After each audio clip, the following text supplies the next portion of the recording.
upside down in a trash can. And then he just turns and looks, and it's just a line of people with that little foam plate. And just everybody's sad. I just hear someone in the back go like, I set my alarm for this. I mean, two guys didn't have shoes on. They go, I ran down with no shoes in that elevator. I thought I was going to miss it. My parents are in their 60s. And when your parents hit their 60s, just so you know, you kind of realize that you go, all right, I'm in charge of this family now, you know? They don't give it up. They don't offer it away. They just start doing stuff that you're like, I don't, you know. We went to the store the other day, and we walked back to the car. We were in the store for an hour. We walked back. The driver's side door is wide open. He drove, opened the door to go inside, and just kept walking. He's been driving for 50 years. And I know cars are getting crazy, but one thing that stayed the same in all these 50 years is you got to open and shut that front door. My dad wore my mom's pants to a funeral. That was the day that I was like, look, we can't listen to this guy no more, you know? We got to go get him. He doesn't know what's happening.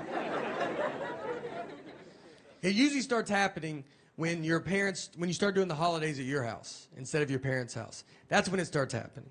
And so my parents, once we did that, they downsized into a 2-bedroom townhome. So they still want to do Thanksgiving at their house, but they don't have the room for us. There's like 20 of us. It's like a college kid being like, do you want to do Christmas in my dorm room? There's a table for 4, and then they have to put a train of TV trays and nightstands that just weaves down this hallway. I mean, you're sitting on stairs. We made the kids go eat in the car. We just go back in the car. You can't even eat inside. My mom didn't have ketchup. I was like, everybody just has ketchup. It just comes in houses. If I went to some alcoholic's house, he would have ketchup. His whole family would be gone, but I would say, do you have ketchup? He'd be like, I'm not that gone, man. So I grew up in the 80s and 90s. I was a kid in the 80s and 90s. And during the 80s and 90s, kids were getting kidnapped pretty rapidly. And look, I'm not trying to say we were more desirable or something. I think we were outside more. A lot more opportunity, you know. Also a lot easier to get us into vans. Didn't take much. And so parents back then, they would watch TV, and I think it would scare the parents. You know, you realize like now everything's a crime show. Everything that you watch is crime, podcasts are crime, movies are crime. You almost like see it so much. But back then, you only had so many channels. And then when they would watch these shows, they were very powerful shows. My parents used to watch a show called Rescue 911. And it would just show reenactments of crimes. And it was powerful. I've seen 3 seconds of Rescue 911. I remember walking through the living room. My parents are watching it. I look at the TV. A guy has a ski mask on, and a woman is asleep with her feet out from under the covers, and he started rubbing her foot. That's all I saw. I kept walking. I don't know what happened before or after, but I know I've never been able to sleep with my feet out from under the covers because I accidentally saw that 30 years ago. And my feet get so hot, and I want to put them out so bad. I mean, I try it every night for 30 years, and then that image pops in my head, and I yank them right back up. I'll be in a hotel room, and I'm like, look, you can't get in here, dude. You've locked everything. And I'm like, that's exactly what he's been waiting for. He's probably already in here. So my parents, I think, watched a Rescue 911 where a kid went missing. So it got them scared. They were like, I think they took it as like, look, you guys are getting kidnapped. There's nothing we can do. It's happening. So they wanted us to be prepared for it. So instead of like, I don't know, self-defense, give us a gun, I don't know, something. What they did was like, you know, you always hand out flyers if a kid goes missing. They were like, let's just get that flyer ready. We'll just do that, you know. So if a kid goes missing, they always have a flyer. They put a picture of the kid and all the information below the flyer. So the height, weight, eye color, all that stuff. So instead of making a flyer, what they made us do was we wrote on a piece of paper our name, height, weight, eye color, and then we just held it up against a wall, and they just took a picture of us. So the picture is us holding our own information. And they said, well, when the cops are like, hey, let's get a flyer ready, we're going to be like, well, we've been rooting for this to happen. We already have one made. And they're like, we'll give that to the police. Which, if we would have been kidnapped, my parents would be in prison right now. No one's going to believe you pre-took pictures. I mean, they're going to just look at this and be like, all right, just tell us where the kids are at. That would be the easiest thing to do. I've never seen this ever. They had to go get that printed at Walmart, too. You couldn't do that at home. You had to go show people that you're crazy. We walked in Walmart, and the guy was probably like, hey, do you think I could talk to your kids by themselves for a little bit? I'd love to just chat with them. So I'm married as well. And me and my wife just celebrated our 14th wedding anniversary. And thank you. We've been together for 20 years. And I met her, it was before I ever started comedy. We both worked at Applebee's together, is where we met. We're big fans, we're big Applebee's fans, still to this day. Hold on. Let me just, it feels like, yeah, that's a good one. How many, are they not all doing the same job? You know, like, wouldn't they just be like, well, I'm already over here, so you don't got to come over here, you know? That's what it seems like they should do. They should talk more and go, I'm over here. And he goes, oh, okay, I didn't realize you were over. He's like, yeah. So don't go, I'll stay over here and you stay over there. That's like our main thing, is that we can stay right here, you know? All right. So my wife and I, we met at Applebee's. And before I ever started comedy, I was a host and she was a server. And someone asked her recently, they said, hey, do you think, did you ever imagine when you started dating that your lives would become all that it's become? And she said, well, when I met him, he was a host, and I didn't think he was smart enough to be a server. So, yeah, we've got a little bit farther than I expected, you know? I told her I want to be a server one day, and she's like, you keep dreaming that dream, all right? I think if you try hard, you can get that menu memorized. Me and my wife, so I'm the dreamer of our group. You know, I feel like in a marriage, you have one of you is a dreamer. You know, money's not real. Let's have fun. Let's go do fun stuff as much as we can. And the other person hates fun. And that's how you make a marriage. You can't have two dreamers. You're going to be homeless in an hour. You need someone that just walks around. Is fun happening? I'd like to put a stop to that. Are y'all having fun? Stop it. Is the air conditioner on? Turn it off. I married my dad, is who I married. My dad, who I thought air conditioning cost $100,000 a day to run it. When we would be on car rides, I thought if you turned it on, your car exploded. Like just gas, you were out. We're out immediately. Did someone turn the air conditioner on? My wife's always around, too, I feel. Just always, like, near, you know, especially about home. It's like I married a cat that I'm like, you just always on me. If I do if I go to the bathroom, she's like, I'm going to paint the bathroom door while you're in there.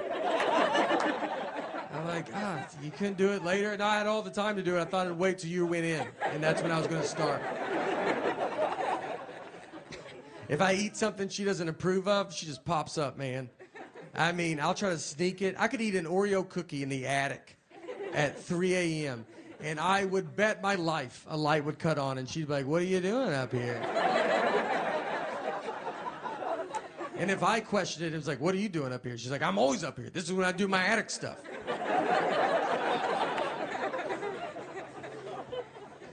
She put Life 360 on my phone. That's so they can track you even when they're not near you. You might not even know you have it on your phone. It's worse than what the government's doing. I would rather the government track me than her. She just calls me, why are you at Krispy Kreme donuts? I'm like, look, I'm not gonna live like this, all right?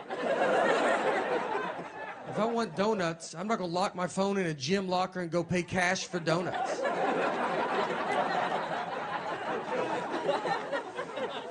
I've done it, but I'm not gonna do it every time. God forbid I go to a store she has a coupon for. I mean, I'll be walking into the parking lot just to get a call. Don't buy anything, I have a coupon. I'm like, do you think I'm gonna come home and get that coupon? Is that what you think's about to happen? I'm gonna try to pay more now that you called. I don't even know if Target allows that, but I'm gonna try to negotiate up on this toothpaste. You better hope they don't ask me to round up. I'm rounding up. I hate coupons so much, and she's addicted to them. She will not let me leave. Like, I got a coupon. I'm like, I just feel so stupid. I'm buying deodorant, and I'm like, I don't have all the money, but I'm almost there. But I do have this coupon. One day, I hope to be able to pay full price. We are saving up as much as we can. One of the best fights we got in, the fight wasn't good, just ridiculous fight, was over the saying, one fell swoop. Just over that saying. My wife and I, hold on, this is the last one. I just hear one in the background. Because you hear it from a far distance. And then it's like, he's going that way. Does it sound like he's going the other way, right? All right. Y'all are like, we don't even hear it, and I'm just up here. Just haunts me for the rest of my life. Every show, we're back and doing theaters, and I'm like, is that a helicopter? Do you guys hear a helicopter? And they're like, inside the building? I'm like, yeah, do you hear it? Does everybody hear it? Everybody get down. Everybody quiet down. Is that a helicopter in this?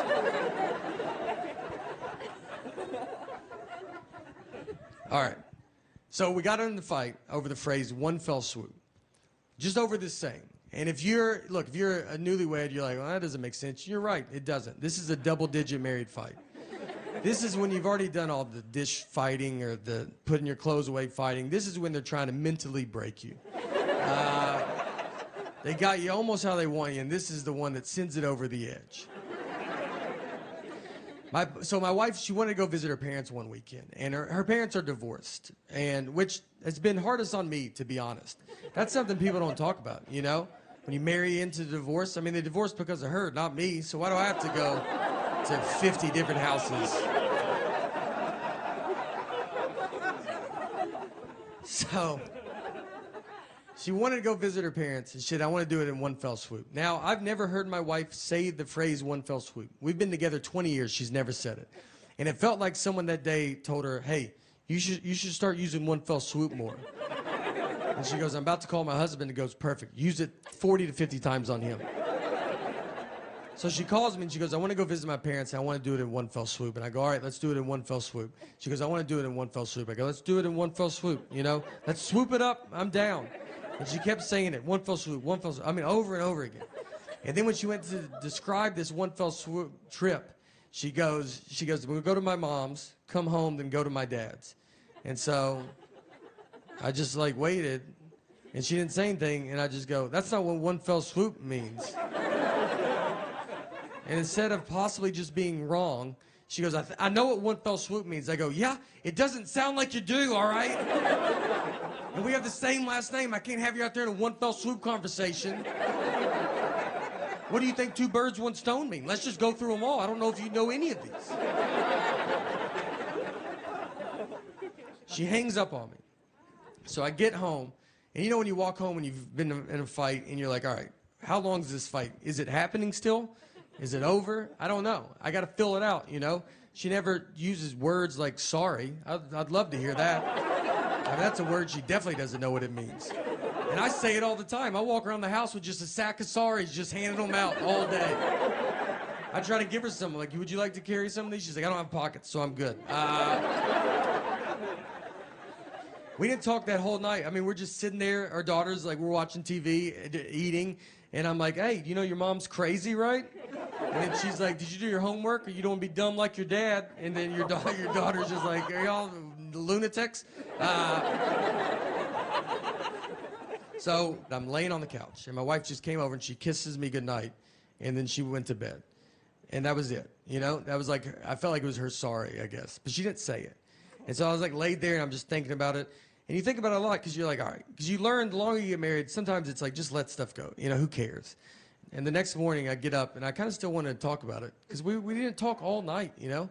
So I went into her, I was like, look, I got to tell you, it's just not what it means, you know? And that got it going real good. But I felt so good about this argument, you know? I thought about it all night. I was like, you got this one in the bag, man.